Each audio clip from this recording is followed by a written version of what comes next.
bitches. Non, non, attends, non, c'est nul. I'm back, baby. Oh, c'est encore plus sexiste. Je suis Batman. Oh, puis, laisse tomber.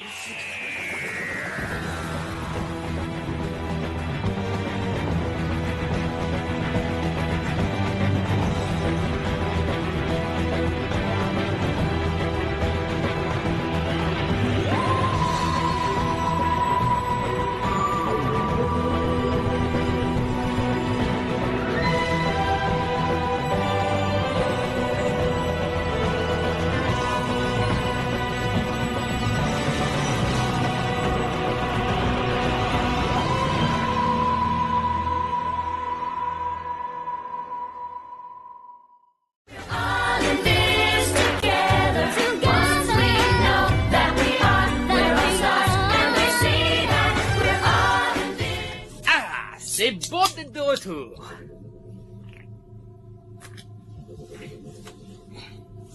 J'adore mon nouveau décor. Donc, depuis la dernière fois où je suis mort, j'ai quand même une vie assez bizarre. Il y a pas mal de choses qui se sont passées. L'une des plus notables, c'est que j'ai dernièrement rejoint une organisation appelée la Ligue de l'Imaginaire. Une organisation de critiques, de protecteurs de bons films et de pourfendeurs de booze comme moi, mais avec de meilleurs moyens. Je ne suis pas totalement sûr de leurs intentions ou de leur fonctionnement, mais hey, on a les intérêts communs, donc c'est ce qui compte. Et maintenant, ce sont un petit peu eux qui décident quel film je dois aller critiquer. Et ils m'ont envoyé aller critiquer la plus horrible, la plus ignoble et la plus... Excusez-moi. Même moi, j'arrive pas à prendre ça au sérieux. Ils m'ont juste dit de critiquer High School Musical. High School Musical est une trilogie de la décharge de je veux dire de la chaîne de télévision de Disney, Disney Channel. À une époque, Disney Channel n'était pas mauvais. Il nous offrait quelques bonnes séries, genre Aladdin, Picsou, Mr. Max, Gargoyles, Les Aventures de Buzz l'éclair, etc. Mais même à cette époque, il faisait quelques téléfilms assez pourris pour remplir le programme du soir. Et jusque-là, ces téléfilms avaient le succès qu'ils méritaient, à savoir... c'est quoi ce film? Mais un de leurs films, High School Musical, a eu un succès quasi accidentel, parce qu'ils ont mixé stéréotypes du lycée, chansons et beaux garçons pour faire fantasmer les collégiennes. Au point qu'ils ont sorti un nombre ridicule de produits dérivés, ainsi que 2 suites, des jeux vidéo, et surtout ils ont décidé de laisser tomber les bonnes séries animées et se mettre aux séries débiles soi-disant représentant le lycée et les ados, de préférence avec des chansons à 2 balles. Bon, maintenant ils s'améliorent avec des séries comme Phileas et Ferb, mais quand même, cette époque nous a bien fait mal. Et puis maintenant, les adolescents ont évolué et ne se font plus avoir par des artifices et des effets de mode. Ah ouais. Mais bon, Twilight, la différence c'est que faut le voir pour le croire. High School Musical, t'as pas besoin de le voir pour comprendre. En fait, personne n'a vu. Personne n'a vu High School Musical et pourtant, on critique tous. On sait que c'est une grosse bouse. High School Musical, cette espèce de gros cette émission pour un public jeune et insouciant. High School Musical? Mais c'est de la merde. Mais tu les as vus les films? Bien sûr que non. Si moi j'ai vu High School Musical, non. Non, je ne l'ai jamais vu, mais c'est une merde. Franchement, High School Musical, c'est vraiment de la merde. Mais tu les as vus les films? Eh bien ouais. Oh, t'es chiant, t'as cassé mon truc là. Mais en fait, compte, a-t-on raison d'agir ainsi? Oui et non. Oui, parce que l'affiche réussit à nous convaincre que ce sera débile. Et non, parce que du coup, on ne critique pas le film pour ce qu'il est, et on lui donne même pas sa chance. On est allé jusqu'à exagérer la nullité de ces films en disant que c'était pire que tout, que des gens meurent en regardant ce film, qu'il a été financé par un réseau terroriste mormon, etc. Moi, personnellement, je suis bien placé pour dire que ce ne sont pas les bouses dont tout le monde parle. C'est nul, oui, mais ce n'est pas Disaster Movie. Après, il y en a d'autres qui n'aiment tout simplement pas les comédies musicales. Moi, ça dépend. Je n'aime pas certaines comédies musicales comme West Side Story ou Mamma Mia, mais j'en aime d'autres comme Chantons sous la pluie, Sweet Todd, Chicago. J'aime même la série Glee. Allez, allez-y, balancez vos gags comme quoi je suis homo parce que j'aime les comédies musicales. Allez-y, allez-y. Je suis hétéro mais je m'en fous, ça vous fera plaisir. Allez. Mais enfin, histoire d'être juste et de donner de meilleures raisons que ça a l'air trop débile pour dire du mal de ces films, nous allons voir ce que vaut vraiment cette fameuse trilogie de l'horreur. Commençons par le premier film, diffusé le 19 septembre 2006 sur Disney Channel. Waouh, super titre. Est-ce que j'ai précisé que c'était un téléfilm pourri à l'origine? Donc nous découvrons nos héros principaux, Troy, joué par le tristement célèbre Zac Efron, et Gabriella, lors de la fête du Nouvel An la plus ennuyeuse de l'histoire. Et nous découvrons un peu leur personnalité. Troy aime le basket, et Gabriella aime lire, et est timide. Et maintenant, qui veut nous mettre le feu? Oh non, non, allez, te fais pas prier. On y va. Ah, ça va aller. Je sais pas chanter. Arrêtez. Vous savez, un jour, vous me remercierez tous les deux. Ouais, vous me remercierez plus tard quand vous aurez un super succès auprès d'adolescentes débiles et que vous serez tellement ringard dès le début de votre carrière que vous finirez dans la même fosse d'inculture que la Star Academy. Commence alors la première chanson du film. I know that something has changed. Never felt this way. And my hand tonight. This could be the start of something new. Et je dois avouer, cette première chanson n'est pas mauvaise. Non, sérieux. La mélodie est sympa, le chant est correct et les paroles sont suffisamment bien écrites. Je vais sûrement l'oublier après cette critique, mais ce n'est pas l'horreur dont on m'avait parlé. Par contre, la mise en image, elle est pourrie, ouais. Déjà, regardez la réaction de Troy. Living in my own world. Oh, c'est moi qui ai fait ça? Didn't understand Wow, je sais chanter moi, depuis quand? that anything can happen Pourquoi maman m'a rien dit? when you take a chance. Oh, c'est trop zard pour moi, je me casse moi. I never believed in what I couldn't see. Et regardez Gabriella, elle est censée être timide, pas à l'aise du tout, tétanisée, et pourtant sa voix est parfaitement claire.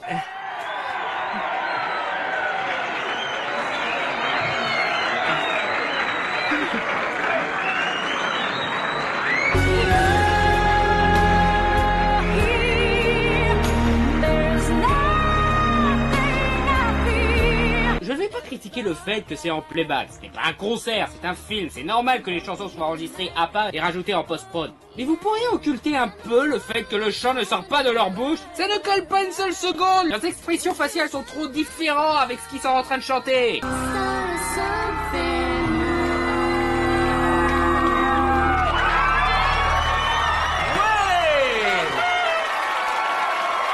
Troy, Gabriella.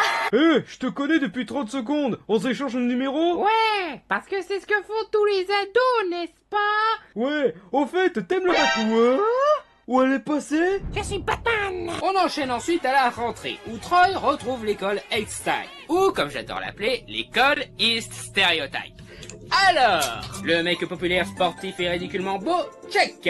Le copain black rigolo, check. elle a-tu occupé ses vacances comme elle le fait toujours? En passant son temps devant sa glace? La nana d'une minorité scénique, check. Oh, regardez, les animaux du zoo fêtent la nouvelle année.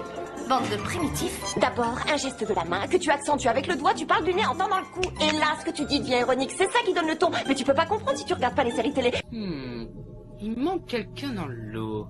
Quelqu'un d'essentiel à tous ces stéréotypes. Ah, mais bien sûr!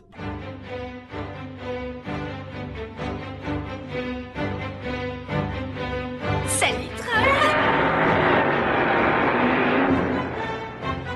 Et check!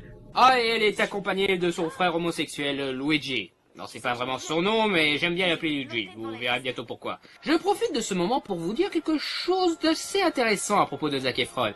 Parce que je suis sûr que certains attendent que j'en parle depuis le début de la vidéo. En fait, je l'aime bien. Non, sérieux, j'aime bien Zac Efron, sérieux. De la même manière que certains d'entre vous adorent Christophe Lambert, Nicolas Cage et Steven Seagal. Il est nul, tellement nul que ça en est hilarant.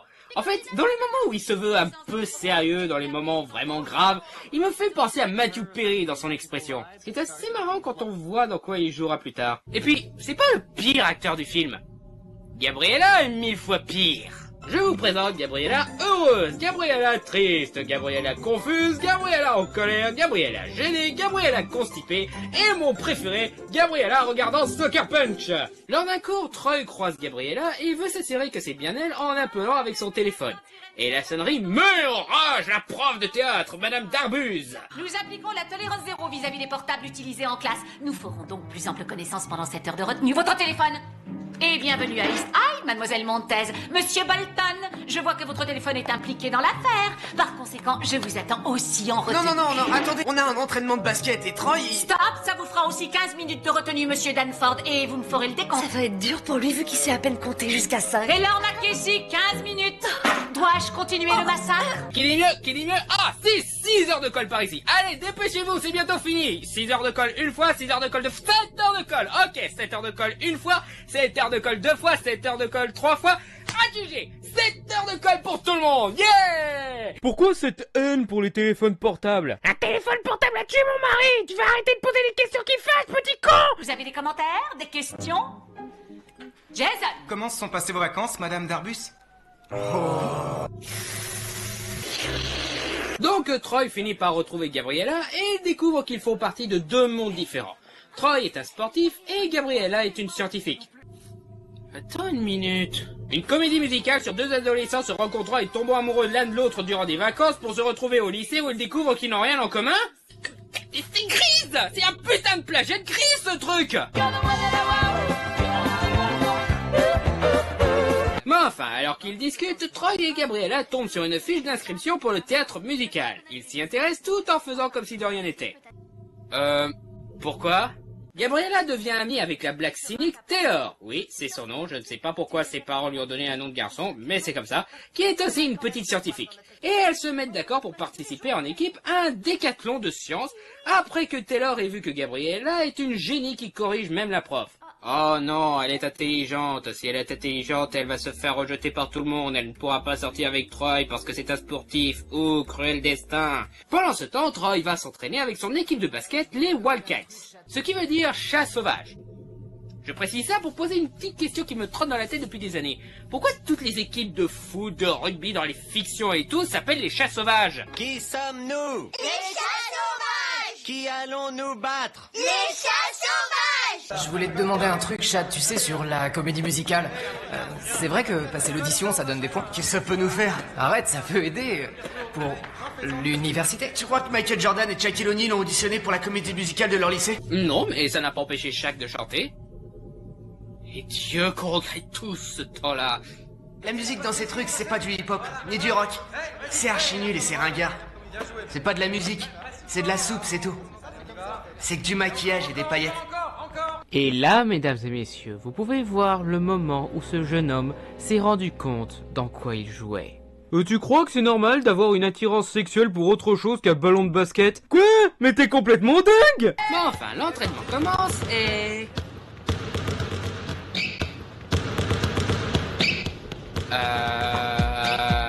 Coach said to fake right and break left. Watch out for the pick and keep an eye on the fence. Ok, comme vous l'avez compris, Troy se retrouve à choisir entre la chanson et la seule équipe de basket au monde qui chante en s'entraînant. C'est vrai que c'est un cruel dilemme qu'aucun adolescent ne devrait affronter. Choisis les baskets chantants, connard! Sérieux, ce n'est pas comme si tu choisissais entre le beurre ou l'argent du beurre, là c'est le choix entre le beurre et le beurre gratuit. Choisis l'équipe au lieu de nous faire chier. Regarde, leur entraînement est chorégraphié et tout pour faire de la musique. Ils travaillent tout autant la musique que le basket dans cette putain d'équipe.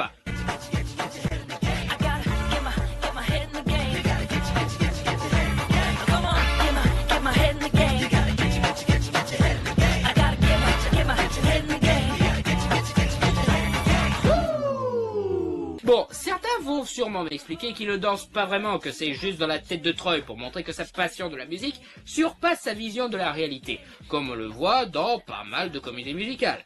Vous verrez plus tard pourquoi je ne crois pas à cette théorie, mais si c'est le cas, je lui conseille d'aller à cet hôpital. Welcome to Sacred Heart. Troy va à ses heures de colle et ne peut donc pas aller à l'entraînement de basket. Même si on le voit à l'entraînement une scène plus tôt. Ce qui met en colère son entraîneur, qui est accessoirement son père. Waouh! Le père poussant son fils à l'extrême et l'entraîneur dictateur.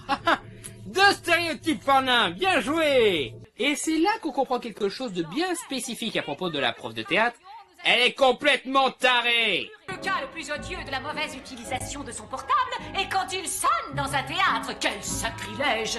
Un théâtre, c'est un temple dédié à l'art, un berceau, une corne d'abondance foisonnante d'énergie créative. Et puis quand il se rapproche de l'art, l'esprit se fortifie aussi. Waouh! Tu as créé un personnage tellement débile qu'il mériterait d'être son propre stéréotype. C'est un exploit! Sacré exploit! Donc le père de Troy arrive pour réclamer son joueur et va se disputer avec la prof. S'ils sont punis et qu'ils doivent travailler sur le décor, ils n'ont qu'à le faire après mon entraînement, c'est tout. Si c'était 2 comédiens au lieu de 2 athlètes, vous exigeriez un traitement spécial? Darbus, nous ne sommes qu'à quelques jours de notre plus grand match de l'année. Ouais, mais même si c'est une règle débile, il a fait une faute en sortant son téléphone portable en cours et en le faisant sonner. Je veux dire, qu'il soit joueur de basket ou pas, il doit quand même apprendre un minimum la discipline, hein? Tu devrais être bien placé pour le savoir, monsieur papa. Et puis encore une fois, t'es son père, tu l'entraînes même quand il est en vacances. On l'a vu tout à l'heure que tu l'entraînais même en plein milieu de la fête du réveillon. On n'est pas parti en vacances pour que vous passiez votre temps à jouer au basketball. Si. Je pense que louper un entraînement ne va pas foutre en l'air son jeu, tu vois. Par contre, en allant te plaindre de cette colle méritée, tu n'entraînes pas le reste de l'équipe. Je sais que j'en demande peut-être trop pour un double stéréotype comme toi, mais réfléchis! Mais il a fait 1 heure d'entraînement avant d'aller en colle. Il doit faire 18 heures de basket quotidienne pour être au top.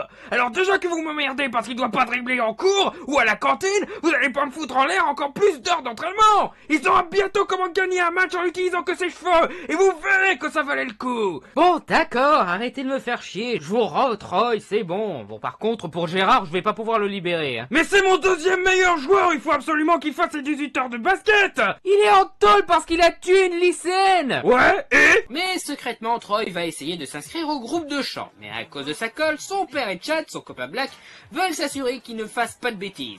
Alors il va devoir s'échapper de leur surveillance.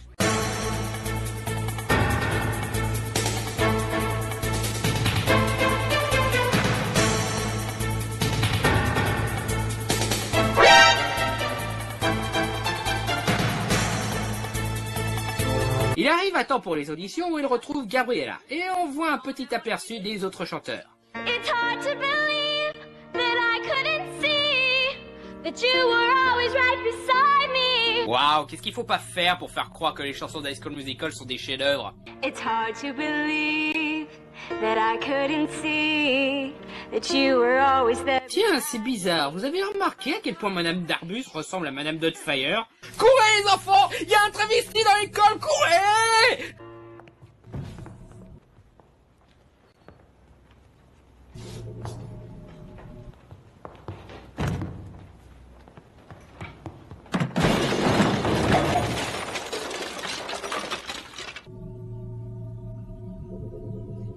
Pourquoi pas?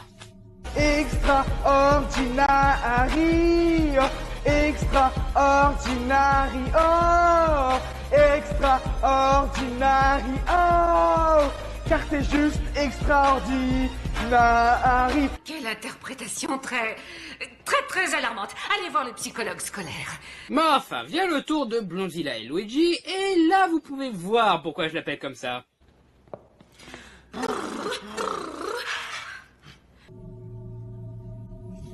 Pourquoi pas? It's hard to believe that I couldn't see. You were always there beside me. Suis-je le seul à trouver leur chorégraphie un peu trop bizarre? Surtout que c'est une chanson d'amour, cette chanson. Un peu de retenue, vous deux, vous êtes frères et sœurs. Attends, si vous avez le rôle, ce morceau en particulier, je l'avais imaginé bien plus lent. Si on a le rôle, j'ai déjà joué dans 17 productions scolaires. 17? Combien de fois t'as redoublé pour atteindre ce chiffre? Mais enfin, après la répétition, Troy et Gabriella vont voir la petite pianiste Tracy pour tester leurs compétences. Et la petite geek maladroite qui a même passionné, check.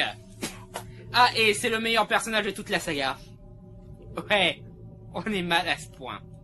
Mais enfin, ils finissent par révéler leur talent et sont du coup pressentis pour remplacer Blondila et Luigi. Tant mieux, dehors le couple inceste. Un deuxième tour. Un peu de retenue. Ah, Je vais tous les tuer. Mais enfin, maintenant que le spectacle est officialisé, toute l'école découvre que Troy et Gabriella chantent. Ce qui provoque le chaos. Attends, quoi? Oui, parce que maintenant que Troy et Gabriella font autre chose que leur passion principale, ils ont violé les règles et petit à petit le reste de l'école commence à avoir de nouvelles passions, ce qui détruit l'ordre établi. Les basketteurs veulent cuisiner et les grosses veulent danser du hip-hop. Tu crois que c'est légal? Oui! Oui, c'est légal! C'est quoi cette connerie de lycée où on ne peut avoir qu'une seule passion et ne pas se mélanger au... Ah, d'accord, maintenant je comprends. Non, attends, non, je comprends toujours pas! Le système éducatif américain est vraiment si pourri que ça? Tout le monde a plusieurs passions, on n'est pas des bouts de carton qui se caractérisent par une seule chose qu'on aime. On aime plusieurs choses et on a le droit de toutes les expérimenter. Pourquoi à chaque fois que je critique un truc qui se passe au lycée, on voit ça comme la pire des catastrophes? Ils chantent même une chanson comme quoi ils doivent se contenter de ce qu'ils font d'habitude.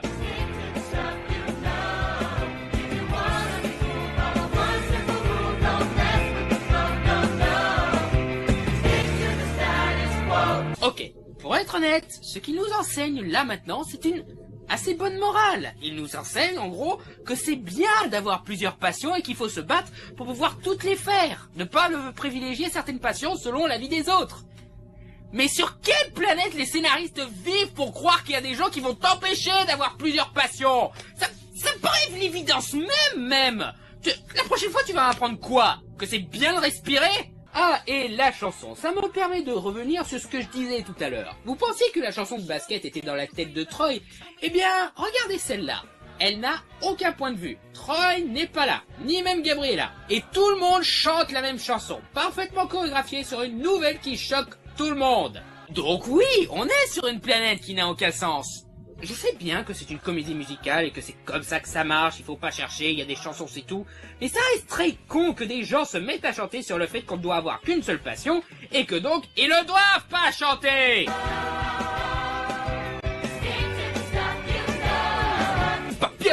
C'est pas bien de chanter, je chante mais je m'en branle. Et regardez, Gabriella et Taylor débarquent et doivent éviter de se faire cogner par la chorégraphie. Ce n'est pas une vision altérée comme dans Scott Pilgrim où personne ne réagit à un truc incroyable qui se passe autour. Ça se passe vraiment dans l'histoire.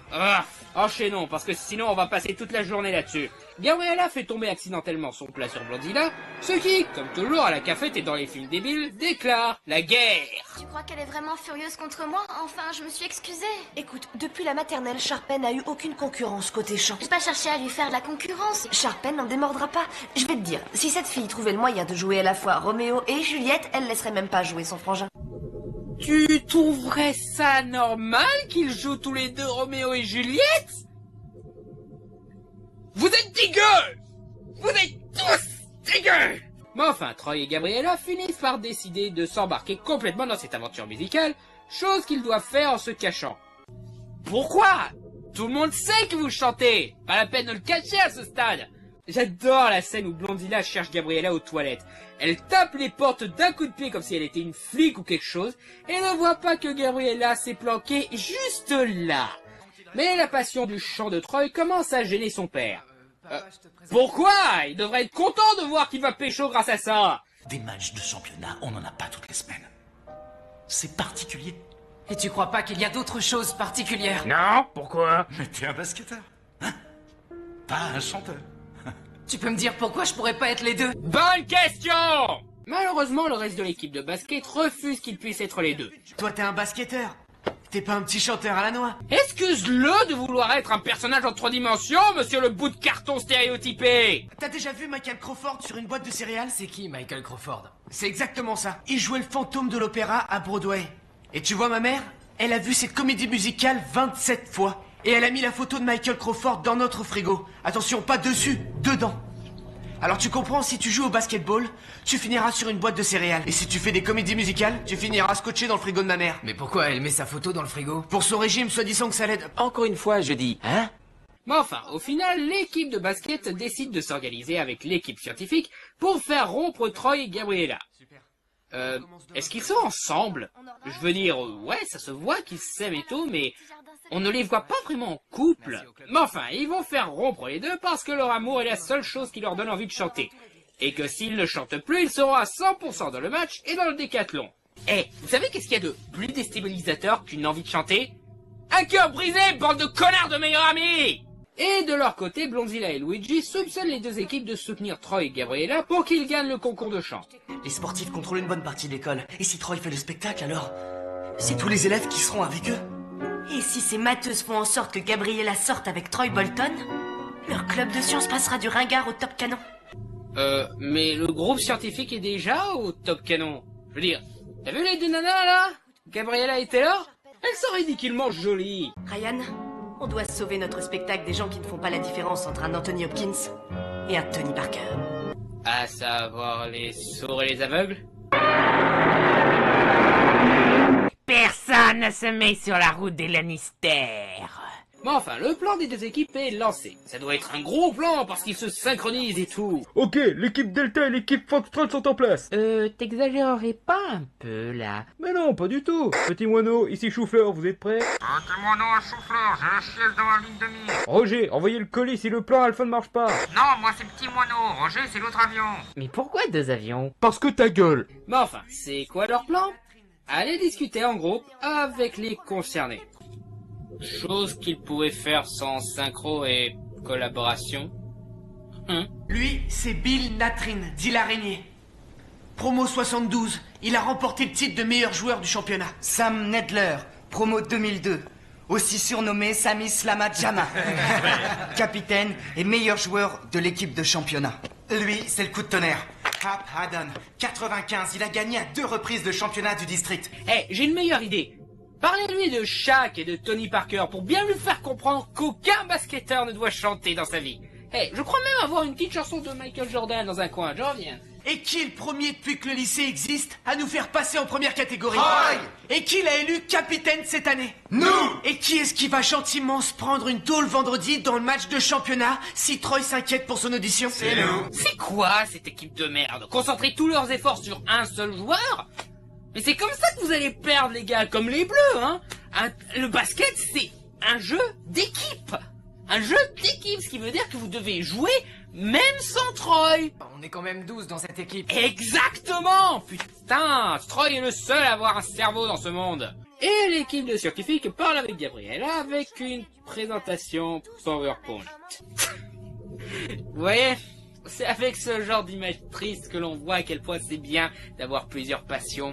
En fait, ils sont tellement ridicules avec leur exposé que même Gabriella rigole. Ou elle est intéressée. Ou saoulée.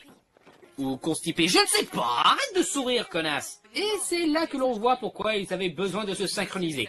Les basketteurs amènent Troy à mentir pour qu'il dise que Gabriella n'est rien pour lui, pour ainsi rassurer l'équipe. Et discrètement, prennent la scène par webcam et la transmettent à l'ordi des scientifiques pour que Gabriella voit en direct le bobard de Troy. Oh non! C'est le plus terrible de tous les plans! Le malentendu, le plus horrible de tous les clichés! Et puis d'ailleurs, ça n'a aucun sens. Pourquoi ils ont besoin de se synchroniser pour transmettre ce discours à Gabriella? Ils ont qu'à enregistrer, faire un montage sur la partie qui les intéresse, et le montrer après à Gabriella.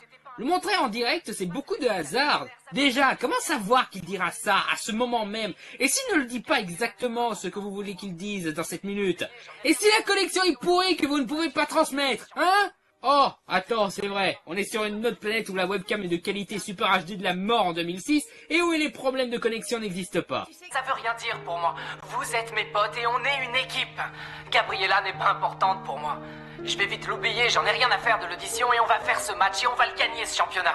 Quelle tristesse, ça se voit qu'elle est abattue à son sourire.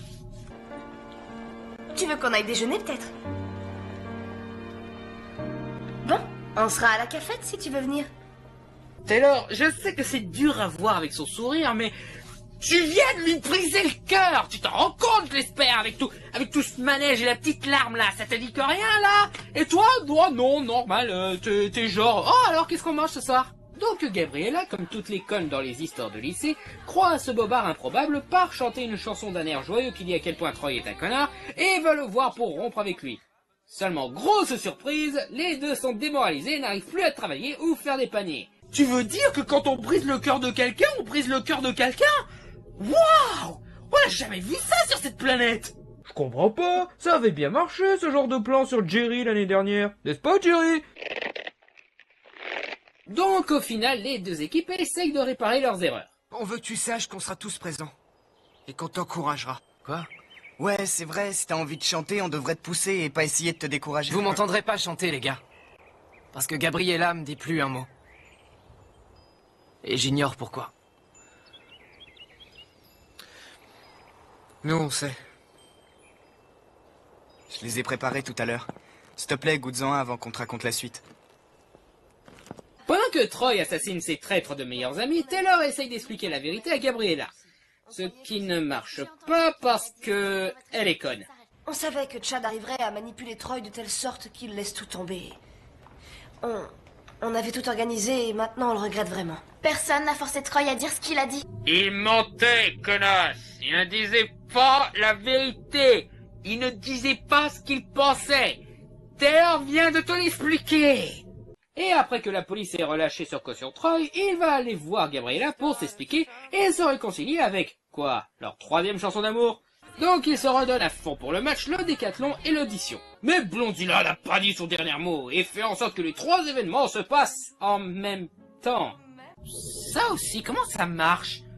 S'il y a trois événements dans ce style en même temps, comment vous faites avec les spectateurs? Vous aurez pas de salle remplie, vous aurez un groupe coupé en trois qui sera réparti, et vous aurez pas beaucoup de monde pour chacun des trois trucs. Et qu'est-ce que vous faites avec les parents qui ont plusieurs gosses, qui ont différentes passions, genre, tel parent a un gosse qui est scientifique et l'autre qui est chanteur? Qu'est-ce que vous faites dans ce cas-là, hein? Et puis, comment vous faites avec l'organisation? Ça doit être un véritable bordel pour la part. Évidemment, ce n'est pas mon monde, donc ça marche quand même. Donc Troy et Gabriella sont coincés, mais ils ne laissent pas tomber pour autant. Et ils se liguent avec les basketteurs et les scientifiques contre Blondila et Luigi. Le jour du match décathlon audition arrive, même les sous-titres ont du mal avec tout ça, et tout le monde se soutient mutuellement. Même les sportifs soutiennent la troupe théâtrale. Marrant, je pensais qu'il n'aimait pas les spectacles musicaux du tout.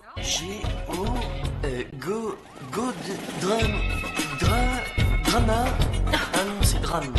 Luigi ne sait pas lire. Luigi ne sait pas lire. Luigi, le personnage dont la personnalité se résume à être un acteur de théâtre, ne sait pas lire. Je sais que je demande un petit peu de logique dans un film où des gens chantent sur le fait qu'on doit pas chanter, mais un minimum de sens, ce serait bien. Et de leur côté, le père de Troy finit par réaliser ce dont a besoin son fils et se réconcilie avec lui. Je n'ai rien fait de significatif durant tout le film. Et j'en suis fier. Bonne chance, fiston. Mais enfin, le match commence, le décathlon commence et le spectacle commence. Mais pour que Troy et Gabriella puissent aller au spectacle, l'équipe scientifique provoque un court-circuit sur le compteur du match, annulant la partie. Oh non, si seulement quelqu'un avait un compte à rebours ou si quelqu'un avait un tableau qui permettrait d'écrire tous les points qu'on a gagnés. Oh non, le compteur marche plus, c'est la catastrophe. Et de leur côté, il faut une mixture toxique pour évacuer la salle de décathlon. Ouais, je suis sûr que tous ces cancers que vous avez provoqués valent le coup. Allez, chante Gabriella, chante! Donc grâce à ça, Troy et Gabriella arrivent à temps pour l'audition pour battre Blondina et Luigi. J'y arriverai jamais. Pas avec tout ce monde qui a les yeux fixés sur moi. Non, attends, regarde-moi. Ne regarde que moi. Comme la première fois où on a chanté tous les deux. Tu te souviens? La première fois qu'elle a chanté, elle ne l'a pas fait en te regardant, mais en regardant le public. Et elle chantait parfaitement bien en plus, je ne vois pas en quoi... Oh, et puis merde, admettons que ça marche. Ils franchissent le pas et chantent leur 4e chanson d'amour.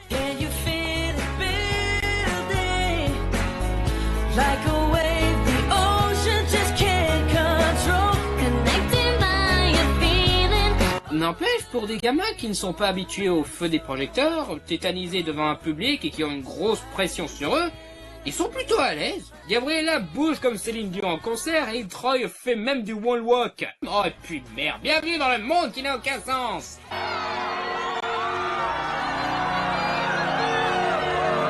Oh, vraiment Troy? Une bise? Une bise sur la joue. Après tout ce bordel, tu lui fais une petite bise comme si t'étais une princesse de jeux vidéo. Mais enfin, Troy et Gabriella ont enfin concrétisé leur passion et... Enfin, what the fuck? Ah, apparemment le réalisateur tient à nous montrer comment se termine le match. On est bien dans le même film, on nous a fait chier pour qu'on soutienne Troy, pour qu'il mette de côté le basket. Mais enfin, match final, il gagne, l'équipe scientifique gagne le décathlon hors champ, parce que qu'est-ce qu'on s'en fout de Gabriella et de son équipe de scientifiques. Chad et Taylor sont ensemble, apparemment. Blondina met sa défaite et décide de sortir avec le basketteur Cuisto, parce qu'il fait de super cookies, parce que c'est un happy ending ultimate où tout le monde est beau et content, et il fait ça en chantant une dernière chanson totalement inutile pour remplir le CD. The End. Donc c'était High School Musical. Est-ce que c'était aussi pourri qu'on le dit? Non. C'est nul, ouais, mais ce n'est pas si nul que ça. C'est un certain niveau de nullité qui est plus amusant qu'énervant. C'est un nanar, le genre de film qu'on regarde avec humour, où on se moque de toute la stupidité qui en dégage et du ridicule des acteurs. Et ce film est divertissant pour ça. Après, pour être gentil avec eux, ils ont fait un effort. Les chansons sont bien, oubliables et pas du tout à la hauteur des chansons cultes de Disney, mais pas détestables. Et on voit qu'ils s'amusent à faire les chorégraphies, et font tout pour nous amuser aussi. Et ils essayent de rendre les personnages le plus sympathiques possible. Ce qui va souvent à un niveau stéréotypé digne de Power Rangers, mais même, ils essayent, chose que je ne peux pas reconnaître à la moitié des boosts que j'ai critiqués. Après, peut-être que le film marcherait mieux sur les planches que dans un film, parce qu'au moins une comédie musicale live a un peu plus d'ambiguïté et permet d'accepter les invraisemblances et certains trucs stupides, alors que dans un film, il y a une marge d'authenticité qui n'est pas aidée par un budget limité. Et justement, les concerts semblent avoir compris cela. Je le reconnais, après avoir vu autant de stupidité, je n'ai qu'une seule envie. Voir à quel point la suite va être débile.